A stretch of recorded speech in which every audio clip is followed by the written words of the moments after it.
A lot of discussion has been had regarding the early history of Sega with a particular focus on the era starting with David Rosen. While I could easily focus an entire series on the history of Sega starting with Rosen and the people who followed in leadership roles, I chose a different path that is seldom if ever discussed when looking at Sega's early history. With that, let's get going. This is Retro Impressions, and this is part 2 of the series, Sega Systems and Physical Game Formats. Irving Bromberg was born June 10, 1899 to Russian immigrants Fanny and Joseph Bromberg in New York State. 5 days after turning 19, Irving married Jeanette Blumenthal, who was 1 year his junior. During this time, he held employment as a salesman of glassware. 1 year later, in 1919, their first child, Martin, was born. From 1923 until 1930, Irving served as president of the Greenpoint Motorcar Corp., leaving that position to start the Irving Bromberg Company after becoming involved in the distribution of coin-op games in New York City. His new company would focus on manufacturing, repair, and distribution of coin-op slot and entertainment machines for play by the general public. 2 of the games that helped establish the company were Bingo and a game that was a spin-off of Bingo called Baffle Ball. These 2 games are generally considered to be the start of the coin-op gaming boom, and eventually the pinball industry as a whole. Irving Bromberg was key to starting the new coin-op industry, and these games were key to his early success, establishing him as a distribution force in the northeastern United States. In addition, he was able to acquire distribution rights to the largest manufacturers, including games by Bally.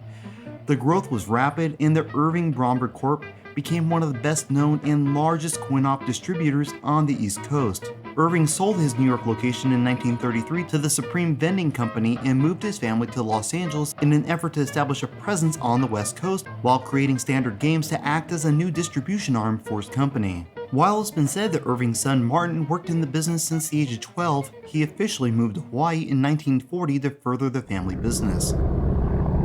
My dad was in Hawaii when the Japanese bombed Pearl Harbor. He ran the slot machines on the bases. When they bombed Pearl Harbor, there was a note on one of the slot machines that said, "In case of another attack, jump under this machine. It's never been hit yet."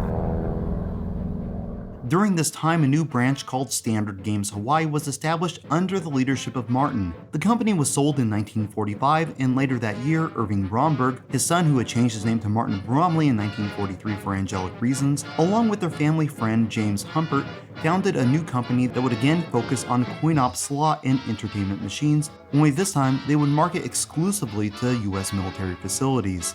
The name of this new business would take influence from the servicemen they were marketing to, along with the product they were pushing. It would be called Service Games, or Sega for short. Business was good until a new federal statute called the Johnson Act, passed in 1951, required the removal of these machines from military bases within the United States and its territories. There was a small caveat, however. Military bases on foreign soil would not be affected by this law outright, as the decision on whether to allow or ban these games was left to the discretion of the overseeing commander. As foreign military bases were still fair game, and these bases were buying these games for their servicemen to play, arrangements were made to refocus their target market. In 1952, Bromley sent Richard Stewart along with Raymond Lemaire to Japan for the purpose of selling, distributing, and servicing slot machines, pinball machines, jukeboxes, and other coin-operated devices on behalf of Service Games. By 1953, they were fully operational under the branch name Service Games Japan, and business quickly expanded to Korea, the Philippine Islands, Guam, Europe, and the United Kingdom. In the meantime, the corporate headquarters was moved to Panama, with Irving Bromberg, James Humpert, Martin Bromley, Raymond Lemaire, and Richard Stewart being equal shareholders at 20% each. Humpert would sell his interest only 2 years later, and the name would be changed from Service Games Panama to Club Specialty Overseas. By 1959, business was booming. However, it wasn't all smooth sailing, as the company faced accusations of both tax evasion and fraud from the United States government, while Japanese custom officials were looking into charges of smuggling and evasion of import duties. On December 9th, a major blow was received when Service Games and their subsidiaries were informed they would no longer be accepted as eligible contractors to supply coin-op games to naval bases located in both Japan and the Philippines. This stemmed partially from a dispute as if authority was obtained to ship their games via naval vessel bottoms, something the Navy felt very strongly had never been authorized.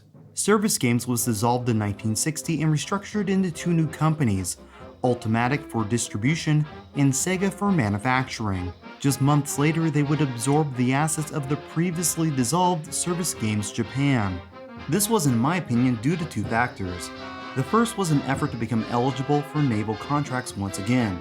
They did apply to become contractors for the Navy under the new company, but were promptly rejected, as the Navy felt the new company was nothing more than a name change and was still Service Games. The second was to establish a new name within Japan that wouldn't be associated with the very negative and public accusations Service Games was being associated with worldwide. In 1961, the Hawaii portion of the business, excluding the name, was sold for $1,390,000. According to the trademark filed in 1962, the name Sega was first used in commerce on April 24, 1954. Some early products to feature the name were the Sega Bell slot machine, released in the mid-1950s, the Sega 1000 jukebox, released in 1960, a coin-op game called Punching Bag, released around the same time the trademark was filed, and a shooting game called Space Ace, released in the early 1960s. The two companies that split off from Service Games would again merge in 1964. In July of 1965, they acquired Rosen Enterprises and officially changed the name of the company to Sega Enterprises. Before being acquired, Rosen Enterprises' sole focus was the operation and distribution of coin-op games and machines for the civilian market in Japan, with a strong presence in the bowling alley market. Rosen Enterprises' purpose in merging into the newly formed Sega was to take advantage of the financial strength and manufacturing facilities of said company. The ultimate objective was to strengthen and build the company so that in a reasonable period of time, the company would be taken public in Japan so as to give the benefits of a publicly held company to its principals and employees. Although the terms of the merger are not fully known, Rosen received around 10% of Sega as part of the buyout and was brought on board as CEO. The focus of their business had been shifting dramatically, and at this point less than 10% of their total sales were coming from military contracts. With this in mind, Rosen would focus the company on what he did best: games for play by the general public. The first major project from the newly merged company would tackle a redesign of the 1965 Namco game Periscope. Not only was Sega's game shipped worldwide, but it would go on to become one of the biggest hits of the 60s. In mid-1969 and early 1970, Gulf and Western acquired 80% of Sega Enterprises in Japan. The ownership at the time of the sale was as follows: Martin Bromley, 40%, Raymond Lemaire, 20%, Richard Stewart, 20%, Scott Dotter, 10%, David Rosen, 8%, Masako Rosen, 2%. Shortly after the sale, Sega was thrust into the spotlight when a number of associates, along with all the previous shareholders, were called to testify before the U.S. Senate Subcommittee on Investigations, headed by Connecticut Senator Abraham Rybakov. It was based on their investigation of fraud and corruption in management of military club systems. Although not the exclusive focus of the hearing, the parts involving Sega centered around a couple major claims. Did Martin Bromley try to bribe a military officer with $50,000 to take the fifth and not appear before the Senate Investigation Committee? The answer was no. Someone had indeed made a bribe offer to U.S. Army General Earl F. Cole, and the investigative committee strongly believed it was Bromley using an alias. But during the hearing, Cole affirmed that Bromley was not the man who approached him, while Bromley had a rock-solid alibi. Were the owners of Sega, who were all American citizens, paying the taxes required of them to the US government? The answer was yes. They had utilized the tax code to its fullest extent, but the taxes required had indeed been paid. And did Sega violate the Buy American Act, as the machines they were placing in military clubs originated in Japan, shipped to the United States to be finished by Service Games Nevada, then would be reshipped to the military clubs that had placed the orders for them? The rules required that at least 50% in cost be American-made. Well, they inflate the cost of the parts they did make in the United States, and deflate the cost of those made in Japan. Sega had maintained that their machines contained 67 to 72% US end products. However, it was impossible to determine if the rule had indeed been violated. The hearing lasted from 1969 until 1971, with nothing substantial resulting from it beyond the handful of reputations that it had ruined. As part of the sale to Gulf and Western, Club Specialty Overseas was granted exclusive distribution rights worldwide, except for in Indonesia, Japan, Korea, and Okinawa. Rosen would be required to remain on as CEO of Sega Enterprises until at least 1972. Martin Bromley, Richard Stewart, and Raymond Lemaire would go on to establish a new company called Sega SA of Spain, also known as Sonic. They would become instrumental in importing games to Europe, especially in the regions of Spain and Portugal, where they were the distributor for Atari during their peak. Sega's very first video game would come in the form of a Pong clone developed in part by Hideki Sato, called Pongtron, released in 1973, with a couple games released every year following. Sega would acquire the American game maker Gremlin in 1978, and Japanese game company Esco Trading the following year, making its owner Heiyo Nakayama head of their Japanese operations. Through the golden age of the arcade, Sega would release many hits including Konami's Frogger, Monaco GP, Zaxxon, and Congo Bongo. They would also lead with innovation in gaming, with Subrock 3D being the first 3D stereoscopic game, Space Fury being the first game to use color vector graphics, and Astron Belt being the first Laserdisc-based game, a format that would later be used for Road Blaster, Dragon's Lair, and Space Ace. With the video game crash of 1983, Gulf and Western decided to unload Sega from their holdings. All of Sega's North American-based assets were sold to Bally Midway, with the remaining assets acquired by a group containing Rosen, Nakayama, and CSK, who was owned by Isao Okawa. Going forward from the finalization of the purchase, Nakayama would serve as the CEO of the newly independent Sega. They would finally enter the home console market in July of 1983 with the SG-1000. It saw release in Japan, Taiwan, Australia, and New Zealand. This console was Sega's attempt to remain viable due to the slumping arcade market during the video game crash of the 1980s. It wasn't exactly well received, so a revised version called the SG-1000-2 was released in 1984 to address some of the issues the system had. The shell received a redesign, as did the controller, which was no longer hardwired to the system. In 1985, a major redesign that included upgrades to the internal hardware, along with a newly designed controller, resulted in the Sega Mark III.